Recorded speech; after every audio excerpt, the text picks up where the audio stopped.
closures in F&B outlets have risen since 2022, from 230 a month to 307 a month in 2025. So last time most stores can earn like 4-5K a month or 6K a month. Now it's only 1-2K. If you don't lose, it's good enough already. They renovate the whole place, then they re-rent all the store back at a much more higher price. Okay, my rental here is around $5,000 per month. But that's excluding removal of wastage, cleaning of tables, collecting of the bowls, everything, the electrical bill and water. Okay, last time I was paying like around $500, but now I'm paying $1,300. Wow. Hai generasi yang harus literasi. Di sini gue bakal bahas sebuah topik yang mungkin jarang banget dibahas, yaitu tentang mulai hilangnya budaya hawker di Singapura.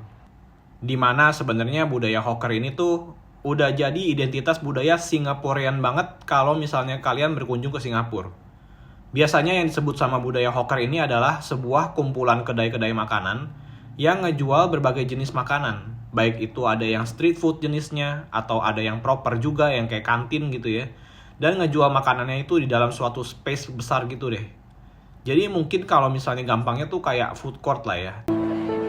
Hawker culture in Singapore is an integral part of the Singapore way of life.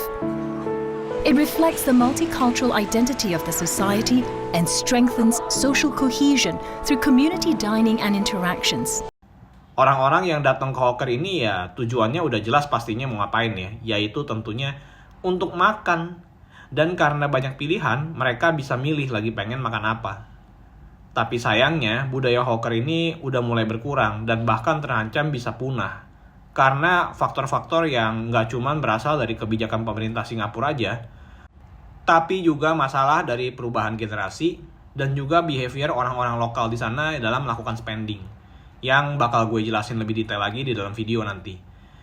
Sayang banget kan ya? Padahal justru Singapura itu kan budayanya emang kental banget sama yang namanya nongki-nongki di kopitiam-kopitiam yang ada di hawker-hawker ini. Banyak juga makanan-makanan khas Singapura lainnya juga yang nggak kalah enaknya itu tuh semua lahirnya tuh di hawker. Bahkan ada restoran makanan di hawker ini yang udah dapat levelnya tuh Michelin star maksud gue. Jadi kalau sampai hawker culture ini sampai hilang tuh kayaknya sayang banget gitu. Ada nilai budaya yang hilang dari Singapura. Jadi di sini gue bakal jelasin semuanya, so pastiin kalian nonton video ini sampai habis supaya info yang kalian terima nggak setengah-setengah. Dan kalian bakal ngebantu channel gue banget sih kalau misalnya kalian nonton ini sampai habis. So let's take a closer look.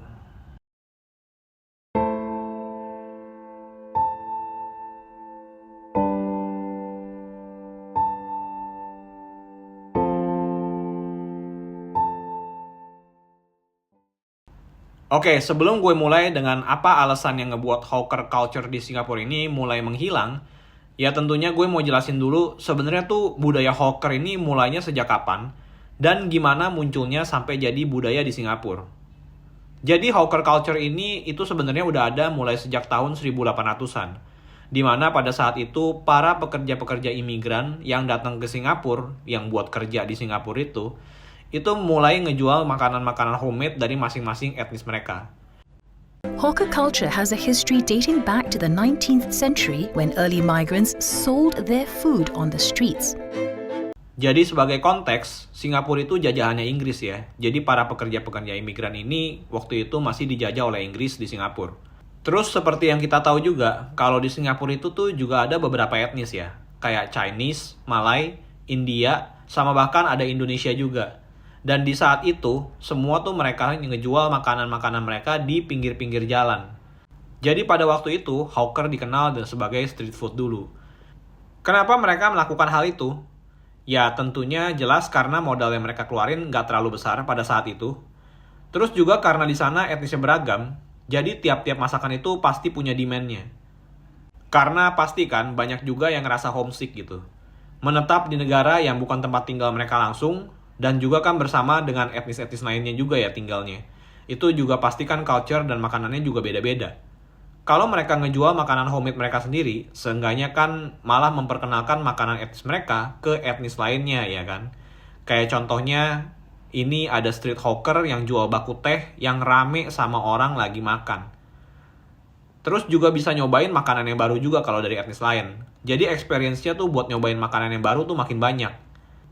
Budaya hawker yang jenisnya street food ini terus berlanjut sampai akhirnya di tahun 1950, di mana gubernur Inggris yang waktu itu memimpin Singapura akhirnya berencana merancang sebuah kebijakan baru supaya ini penjual-penjual street food tuh mendingan dikumpulin aja di suatu tempat yang punya regulasi supaya bisa teratur.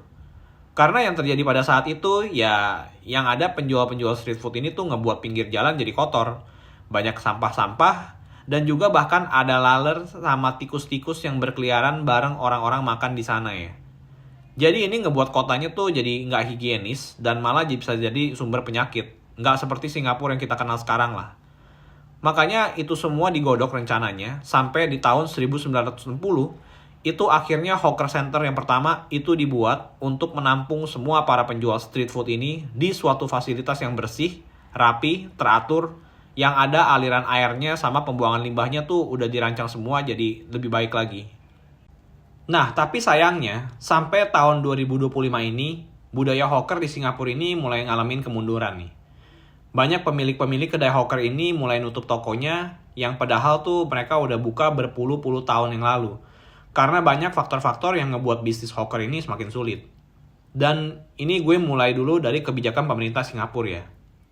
Jadi di tanggal 20 Februari 2025, pihak yang berwenang untuk ngatur kegiatan operasional hawker ini, yang namanya National Environment Agency atau disebut NEA di Singapura, itu menyatakan kalau pemilik kedai makanan yang namanya tertera sebagai yang punya hawker atau toko, itu harus hadir secara fisik di toko tersebut. Nah, di dalam kasus ini, pemilik dari kedai makanan ini kebetulan adalah seorang istri yang sedang hamil. Dan masalahnya, yang terdaftar sebagai nama dari pemilik kedai ini adalah si istri. Jadinya, NEA mengeluarkan sebuah teguran yang ngasih tahu kalau istrinya ini harus ngejaga tokonya itu supaya bisa jualan. Nah, yang jadi masalah, ternyata istrinya memang lagi hamil, dan hamilnya itu hamil gede ya guys. Jadi mereka tuh ngalamin kesulitan kalau harus bolak-balik ke toko setiap hari. Dan seperti bisnis-bisnis biasanya, pastinya kalau owner berhalangan hadir, ya pasti yang dilakukan sama owner ini agar bisnis mereka tetap berjalan, ya pasti ngasih pelatihan ke para karyawannya dengan briefing mulai dari SOP-nya, dari cara resepnya itu harus benar, cara masaknya juga harus benar, dan lain-lainnya lah. Pokoknya ya supaya tokonya itu tetap bisa berjalan seperti biasa kalau ownernya itu lagi nggak ada, kalau mereka tuh lagi nggak bisa. Tapi sayangnya NEA tetap ngasih peringatan ini, dan ini yang ngebuat pemilik kedai ini jadi frustasi. Mana yang kena ini kedainya juga udah level Michelin ya. Lu bayangin, nasi lemak ayam taliwang. Dan netizen pun paham jadinya akan rasa frustasi dari pemilik kedai ini. Sampai akhirnya masalah ini jadi ke-blow up dan viral lah akhirnya di Singapura. Karena pemilik kedainya ini sampai bilang, kalau NEA ini masih menerapkan kebijakan yang sama, percuma dong buat orang-orang yang masih muda yang pengen ngerintis bisnis hawker baru.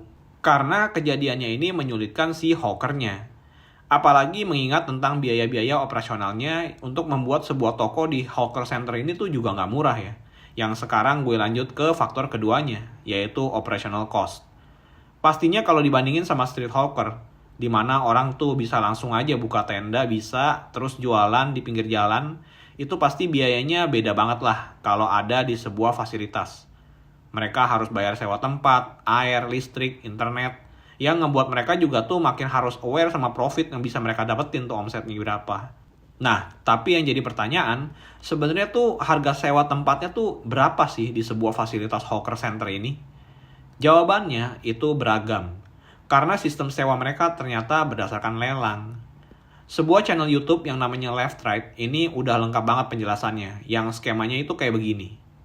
Let's break down how NEA manages rent. Hawker stalls in Singapore are rented out through a tender system. There used to be something called a reserve rent, basically a minimum bid price, often set at around 85% of the assessed market rate, AMR. So if a stall's AMR was $1,000, the lowest starting bid would be $850. But in recent years, NEA scrapped the reserved rent concept. Now a bid can technically start at just $10. This sounds good on paper since it lowers the floors and gives aspiring hawkers a shot at lower rent. But bidding wars still happen. especially for popular locations with good footfall, which is why you might see some of the bids going into the upper range of thousands in the news. And who usually wins these spots? Not your average hawker, but established chains or people with deep pockets. Coba, kalau misalnya yang ikut lelang ini ternyata adalah para crazy rich Singapura, atau bisnis-bisnis besar yang emang mau ngejalanin bisnis hawker, yang baru mau mulai bisnis hawker nih. Gimana nasib pemilik-pemilik kecil yang memang pengen benar-benar mengelola bisnis baru, tapi modalnya terbatas? Apakah mereka harus minjem dari bank? Dan itu baru biaya sewa tempat ya. Belum lagi dari biaya bulanan kayak air, listrik, gaji karyawan, modal bahan-bahan makanan. Yang apalagi tuh modal bahan makanan tuh pasti bahannya bisa expired ya. Makin wah kacau banget kan jadinya. Ya pasti kan ini jadi pertimbangan besar buat para business owner yang baru ya. Baru juga mau mulai terjun ke bisnis hawker ya kan. Dan langsung aja deh kena masalah. Dan bukan juga ke pemilik-pemilik yang baru pengen mulai bisnis aja. Tapi pemilik-pemilik kedai yang emang udah lama di situ juga pasti kena juga. Kayak misalnya kalau penjualan mereka menurun misalnya karena persaingan gitu. Ya yang ada kan omsetnya jadi nggak kuat. Dan karena harga sewanya itu juga gila-gilaan kayak begini. Yang ada mereka malah bisa jadi rugi dan jadinya ya memilih untuk tutup. Walaupun udah buka berpuluh-puluh tahun. Terus itu baru dari segi biaya operasional. Sekarang gue mau bahas faktor ketiga. Yaitu dari perubahan perilaku konsumennya juga. Apalagi sejak zaman COVID di tahun 2020 lalu. Itu banyak banget kedai-kedai hawker yang nggak bisa bertahan dan akhirnya harus tutup. Looks like business as usual here, but with one difference. New rules are taking effect today at hawker centres and coffee shops island-wide. Unvaccinated or partially vaccinated, such individuals are only allowed to tapao or buy takeaway food from these places. Terus juga ditambah gara-gara inflasi dan juga iklim ekonomi dunia yang emang lagi nggak bagus, yang ngebuat harga sewanya tuh semuanya sama bahan-bahan makanan juga makin naik. Dan karena biaya-biayanya semua makin naik, itu akhirnya juga jadi ngebuat harga-harga makanan yang dijual para pemilik hawker ini juga harus naik. Sayangnya konsumen itu udah selalu tuh price conscious banget ya. Mereka selalu ngebanding-bandingin sama restoran-restoran lain yang harganya lebih affordable. Ya mungkin walaupun mereka harus sacrifice rasanya sedikit ya.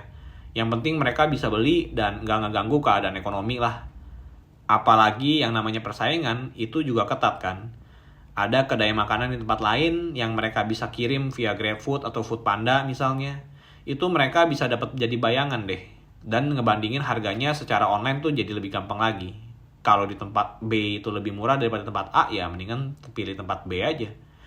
Ini kan ngebuat hawker-hawker lokal yang kalau mereka tetap melakukan business as usual, mereka kan jadi nggak bisa bersaing, dan akhirnya malah bakalan pelan-pelan hilang. Jadinya mau nggak mau mereka kan juga harus adaptasi untuk ngebentuk digital presence, kayak mulai dari akun TikTok kek, atau mulai bikin akun Instagram kek, sewa jasa influencer kek. Ya pokoknya supaya tempat mereka itu banyak orang yang tahu, dan dengan harapan, mereka tuh nggak cuma bisa ngegaet orang-orang lokal daerah mereka aja, tapi dari daerah lain juga bisa digaet supaya buat naikin profit mereka. Tapi yang jadi masalah lagi, generasi-generasi boomer ini yang nggak terbiasa menggunakan teknologi, pasti ujung-ujungnya bakal minta tolong ke anak-anaknya kan, untuk semuanya tuh buat di-set-upin, dan harus melibatkan anaknya juga kan akhirnya. Jadi ini kayak berubah banget landscape-nya buat para generasi-generasi hawker yang sebelumnya untuk beradaptasi. People have definitely compared my food with my father. Yeah. Oh, that one of course initially they will compare. That's the thing that I find very difficult lah. Means like sometimes you like feel so disheartened, you know. Your father cooking better than you. Your cooking not so good. You know, like feel like sometimes I want to give up also. Bahkan yang jadi masalah, itu nggak cuma hawker-hawker aja yang tutup, tapi restoran-restoran biasa itu juga kena badai kebangkrutan. Kayak salah satu restoran yang bernama Burp ini, akhirnya harus tutup karena biaya operasionalnya udah terlalu besar, terutama soal gaji karyawan. Most of our kitchen staff especially, they are actually foreigners on work permit. Pre-COVID, a junior chef, we can offer them a salary of maybe 1,600 to 1,800. Once the lockdown happened during COVID, there was a lack of supply of cooks. So a lot of them actually went back to Malaysia. So those who are left here, it was actually a tussle between companies, fighting over this very limited supply of cooks that we have. Also, at the end of the day, we had to increase and try to match at best. So from 2006 to 2008, we are actually offering them, 2004, 2005. And we cut down a bit on the working hours and try to be as fair as we can be. Tentunya ada faktor-faktor lainnya lagi ya, kayak perpindahan generasi itu juga bisa jadi masalah. Karena pemilik-pemilik hawker ini kan kebanyakan tuh udah mendekati usia pensiun ya, dan bahkan ada yang udah lewat usia pensiun juga. Ini ngebuat pemilik-pemilik hawker yang udah ngejalanin kedai mereka itu pasti tuh mau menurunkan warisan ini sebenarnya ke anak-anaknya, yaitu generasi-generasi baru. Yang jadi masalah adalah, udah tahun 2025 ya, seberapa banyak sih anak-anak generasi baru ini yang mau ngurusin bisnis hawker orang tuanya? Udah pasti kan jenis pekerjaan di zaman sekarang ini kan berbeda banget ya dengan zaman yang sebelumnya. Pasti ada juga beberapa kedai yang akhirnya memilih untuk tutup karena nggak ada generasi selanjutnya yang mau ngejalanin lagi bisnisnya. Walau perpindahan generasi ini mungkin juga bisa dipandang sebagai hal yang negatif ya, tapi bisa juga perpindahan generasi ini dipandang dengan segi positif juga. Untungnya masih ada generasi-generasi baru untuk supaya bisa ngejalanin bisnis hawker ini kembali. Tentunya kalau misalnya generasi baru, pasti mereka secara ilmu marketing dan ide kreatif itu mereka tetap bisa stay relevan lah ke tren-tren yang lagi booming. Jadi mereka bisa lebih gampang adaptasi dan bisa lebih relevan lah sama behavior target marketnya sekarang. Ya walaupun mereka tetap harus bisa juga ya nyamain skill kualitas makanan mereka sama kayak papanya atau mamanya. Atau mungkin bahkan melebihi kualitas standar mereka. Struggling dan miris banget kondisi hawker di Singapura ini sekarang. Jadinya banyak pemilik-pemilik kedai yang harus terus mencari cara supaya tetap bertahan hidup ya. Ada beberapa dari mereka yang akhirnya harus nyawain tempatnya supaya mereka bisa dapat pemasukan tambahan. Yang bisa dilakukan hanyalah untuk mendukung para generasi baru untuk tetap menjalanin bisnis hawker ini supaya nggak hilang. Pemerintah Singapura pun juga sebenarnya udah ngadain program-program training development buat para generasi baru ini, yaitu Hawkers Development Program, yang ngasih training ke para generasi baru ini supaya bisa jadi owner atau chef yang ya harapannya akhirnya mereka bisa buka kedai sendiri ya setelah training ini. I come across this hawker development program, then I realized that there's a platform for me to become a hawker. I was looking around NEA's website and then I realized I found one link that says that incubation stall program. Straight away I realized, hey, this is it, man. This program actually provide you with a stall, and then within this stall, all the facilities, necessary facilities like the cupboards, counter, the refrigerator, it's there. The rental is provided at 6 months for 50% and see how it goes. It helped me, give me an avenue for me to test this concept of mine, whether it is possible for it to take off or it's not gonna do well. Hopefully juga biaya sewa dan biaya modal juga bisa lebih turun lagi karena sistem sewa tempat yang itu kan agak absurd ya kedengarannya. Skema lelangnya tuh parah banget sih sebenarnya. Ya hopefully budaya ini nggak hilang ya, karena Singapura itu kental banget sih sama yang namanya hawker culture ini. Banyak banget dari teman-teman gue juga yang ke Singapura nih cuma buat makan gitu. Nyobain kedai-kedai Michelin yang ada di hawker Singapura ini. Karena memang seenak itu. Kalau dari menurut kalian sendiri gimana? Mungkin dari kalian ada yang pernah ke Singapura dan menyadari tentang masalah hilangnya budaya hawker ini. Dan apa kedai makanan favorit kalian di sana? Silakan jawab di kolom komentar. Dan terima kasih buat kalian yang udah nonton sampai habis. Jangan lupa like, share, dan subscribe juga buat support channel ini ya. Konten kali ini cukup bikin lapar ya, tapi moga-moga kalian dapat value dari video ini. Be critical and stay critical.